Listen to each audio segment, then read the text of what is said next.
Good day po sa lahat ng viewers natin. Today, I'm here with Pastor Ryan Valenzuela of D-Way Church, Iloilo. And dito kami sa business retreat ngayon, guys. And I was so blessed sa buhay mo, Pastor, sa wisdom. Sobrang dami ko natutunan, guys. So, I asked Pastor to give encouragement sa mga bata ngayon. So, I have a couple of questions, Pas. Ano pong naipapayo nyo sa mga kabataan na gusto mag-serve kay Lord or gusto maging youth leader?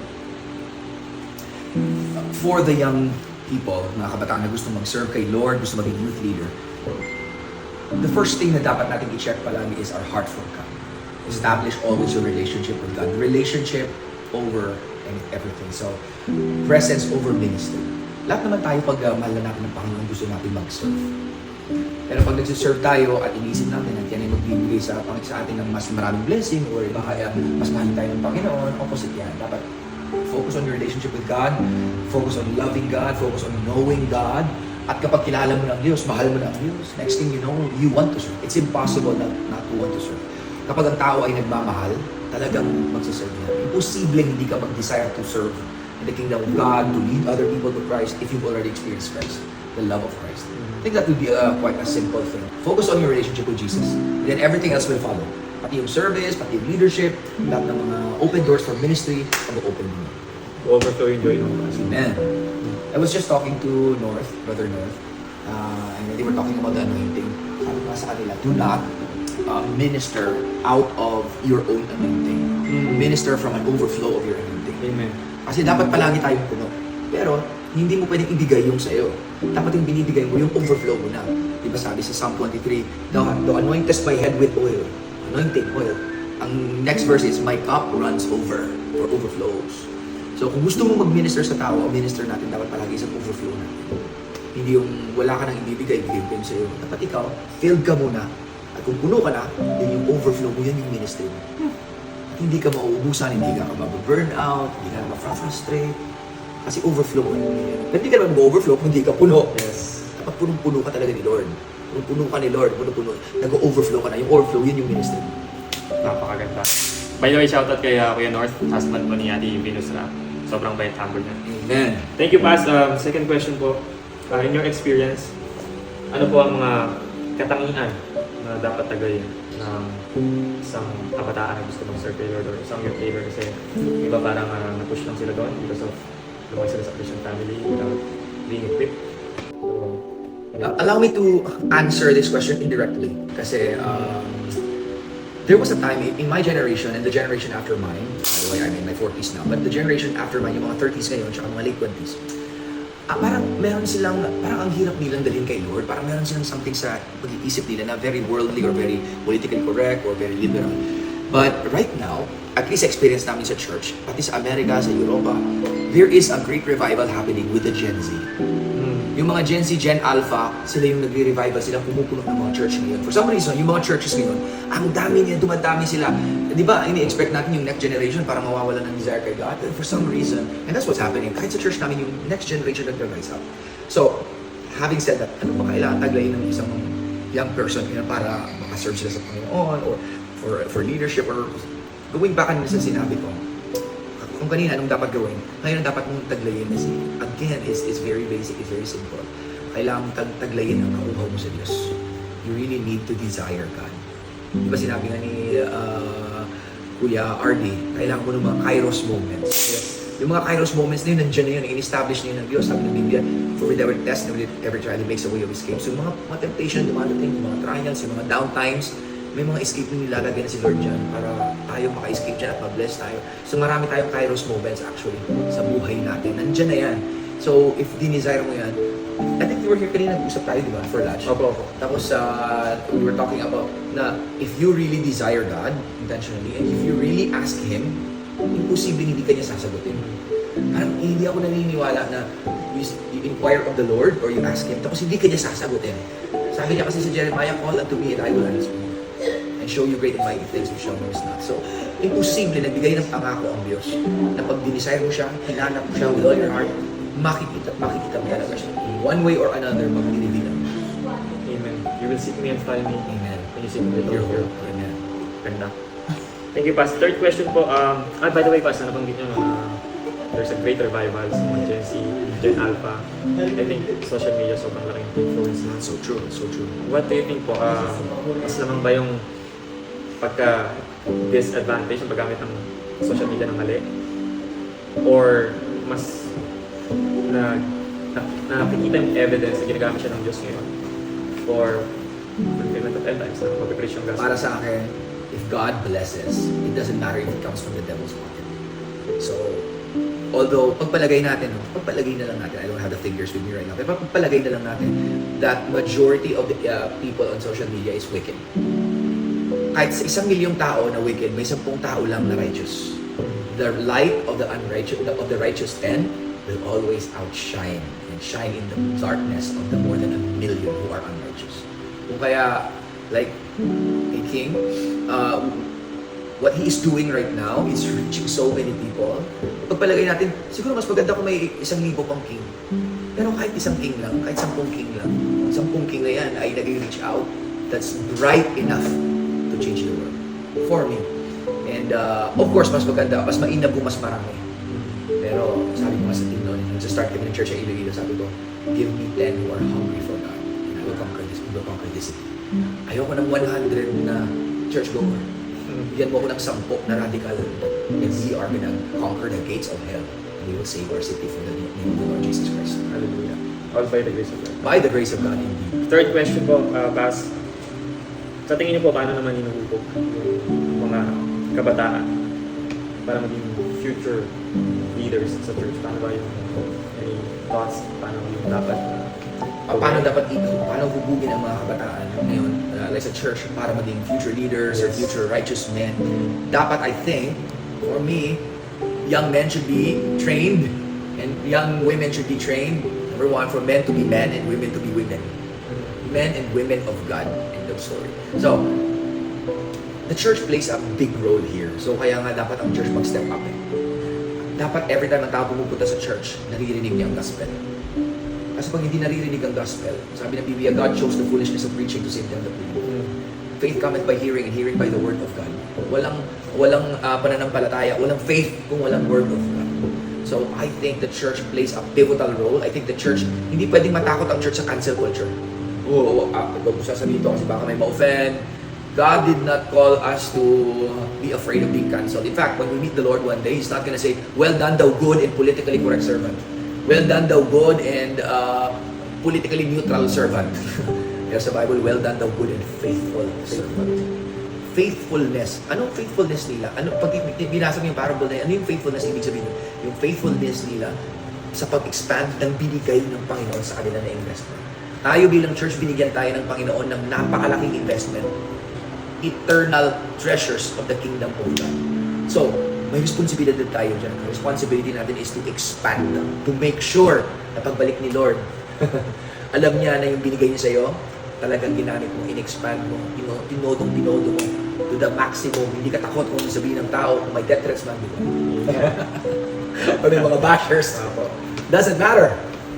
Grabe. That's what I'm talking about. I can talk to Pastor for 24 hours. That's the wisdom I'm getting for the 3 days. So, going to the fourth question, Pas. So, ano naman po yung pwede mong mabigay ng message para sa mga youth na nadi-discourage dun sa pag-serve nila kay Lord? Para sa lahat ng mga young people na nadi-discourage, alam ko maraming factors na bibigay ng discouragement sa buhay natin. Minsan, kakulangan sa mga pangangailangan sa buhay. At lalo na pag nag-pray ka, Lord, provide for me, Lord. Lord, gusto ko makatapos pag-aaral, tapos hindi dumating yung blessing. Nagdadala yan ng frustration sa atin. Isipin nyo lang na ang Panginoon natin ay napakabuting Ama. Hindi natin minsan naiintindihan yung mga ways ni Lord, pero sa totoo lang, ang ginagawa ng Panginoon ay para palagi sa ating kabutihan. At huwag kang madi-discourage.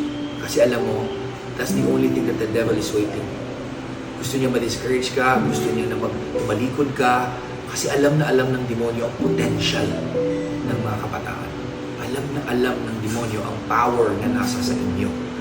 Kasi kayo nasa sa inyo pa ang energy na ang minds nyo hinuhubog pa. In fact, scientifically speaking, ang brain ng isang teenager ay not fully developed pa. until mag-reach, I think, ng 25 years old or 24, hindi ko maalala. Pero until your cerebral cortex is still developing. So, ang mga teenager actually, this is not derogatory, hindi ko minamalit ang mga teenager, hindi ko sinasabing hindi ka matalino or hindi ka talented, pero a teenager does not have a fully developed brain. Ibig sabihin, napaka-impressionable. Ang brain natin, ang minds natin ay ready to be formed pa. Kaya sabi ng Biblia sa Romans 12, 1-2, I beseech you therefore, brethren, by the mercies of God, that you present your bodies a living sacrifice, holy and acceptable to God, which is your reasonable service. And be not conformed to this world, ito, but be transformed. By what? By the renewing of your mind, that you may prove what is the good and acceptable and perfect will of God.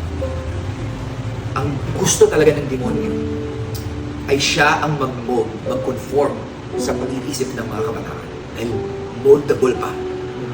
Pwede bang i-mold? Gusto kanyang bigyan ng trauma. Gusto kanyang mabuntis bago ka makatapos ng pag-aaral. Gusto niyang masira ang buhay mo. Gusto niya ma-discourage ka, gusto niya ma-molest ka, dadalhin ka niya sa mga maling tao, sa mga barkada, nasisira sa future mo. More than anything, magpapalayo sa iyo sa presensya ng Diyos. Yun ang intensyon ng kaaway. Kasi inomold niya ang isip mo. Pero tayo, dahil mga anak tayo ng Diyos, anong gagawin natin? Dahil mga anak tayo ng Diyos, what we will do is this. We will subject ourselves, our minds, to the power of the gospel. To the power of the word of God. Sabi ni Paul, I am not ashamed of the gospel of Christ, because it is the power of God to save that belief. You have that in you. Let your mind be molded by the gospel of the Lord Jesus Christ. Amen. Saka yung opportunity ng mga kabataan kasi na dami pa time. Oh my God, time. Yun talaga.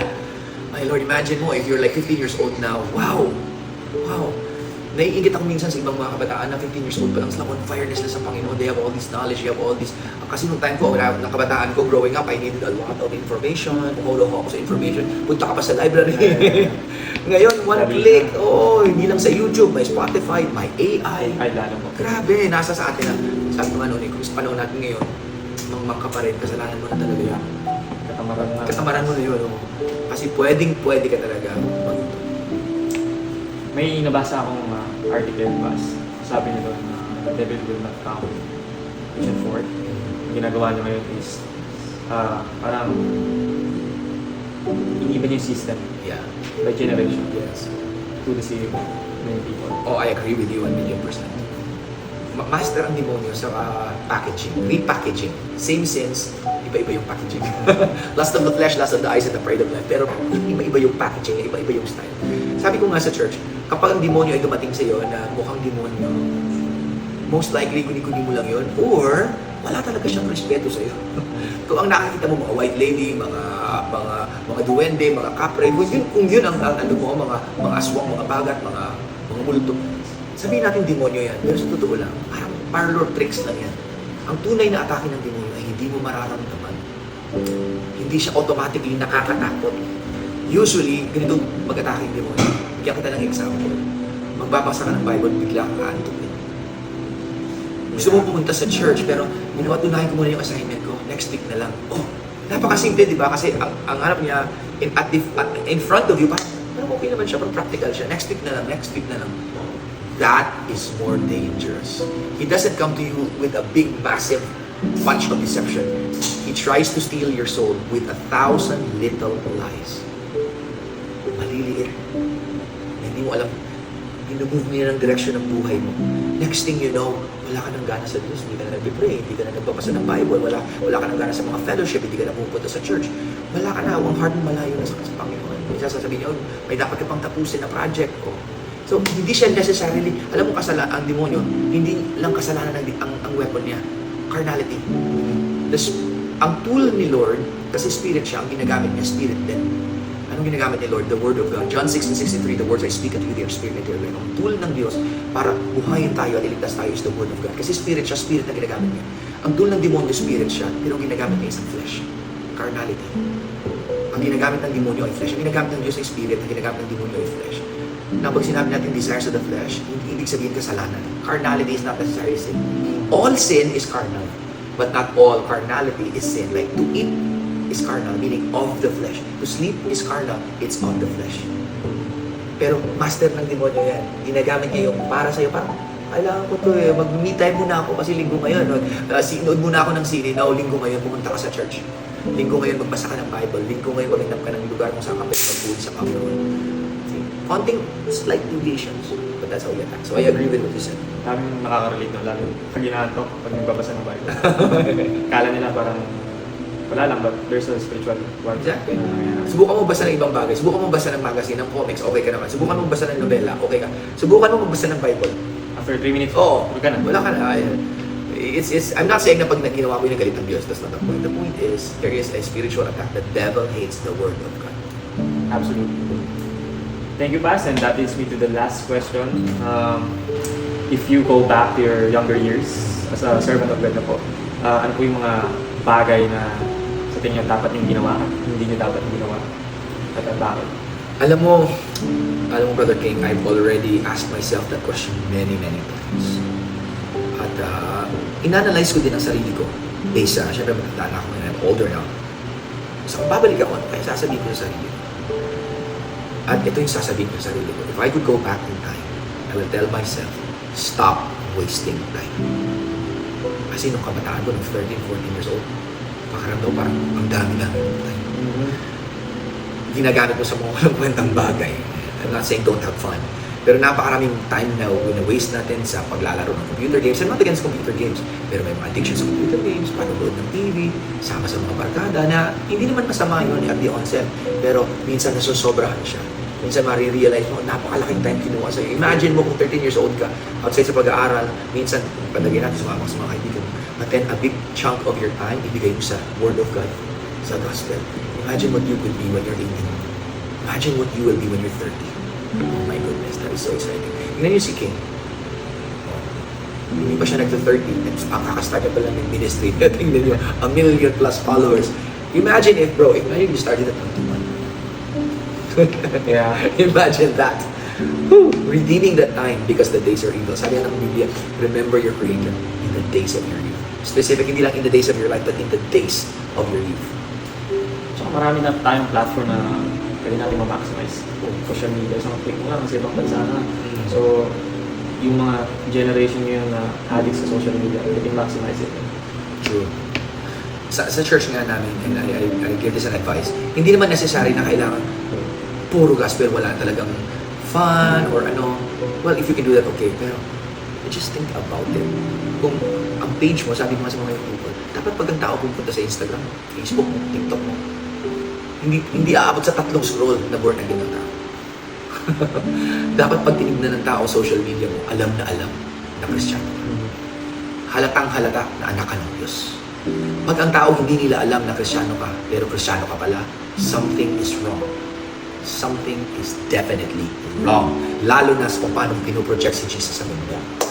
The world needs to know Jesus. That's greater than your ego. That's greater than the aesthetic of your social media page. That's greater than what your friends may say about you. Whatever people say, it doesn't matter. There is only one cause that matters more than anything, and that is the gospel of the Lord Jesus Christ. Amen. And hindi lang platform pa, no? Any influence mo, tulad nito, business retreat to. We have entrepreneurs, so they can preach the gospel sa mga employees nila dahil yung market nila, yung circle nila. So, yeah, thank you so much, Bas. Speaking of page, meron po siyang page. You can follow Pastor Ryan. Ryan Valenzuela page sa Facebook. I think nasa TikTok din ako. I'll try to move my TikTok to kasi na-inspire ako ni King. Diyan Instagram, Pas. Ma-Instagram ako, RyanV_the_way. How active ako sa page, sa FB page? Oh, I'm gonna be honest. Sa totoo lang, if not for the church and if not for my businesses, I'd probably not be very active. I'm a little bit older, so my social media is, I'm using it now because I'm always there, but the primary reason for all of my social media is to preach the gospel. I put in a little bit of family here and there, but if you scroll through mine, it's always about the Word of God. So, yun yung one ko. If I have a platform, right now, kung sa Facebook, I have 42,000 followers, I'll preach the gospel to 40,000 people and try my best. But I'll give it my best shot. That's the only reason, it's the only purpose. Thank you, Pas. And hindi ko lang nire-recommend si Pas, I highly recommend kung gusto niyo makarinig ng sound doctrine, inspire everyday. Follow niyo po siya. Grabe yung paggalaw ng Diyos sa buhay ni Pastor Ryan. Thank Sobrang you. wisdom and knowledge. Sabi ko nga kanina kay Dr. Krista, nag-uusap kami. Alam mo, nag-agree ako sa'yo kanina nung sinabi niya na walang word na makapag-describe sa nangyari dito sa business retreat na to. Sabi ko sa kanya, alam mo, there's no human language na I can describe them. Doon sa amount ng wisdom na natanggap ko for the last 3 days.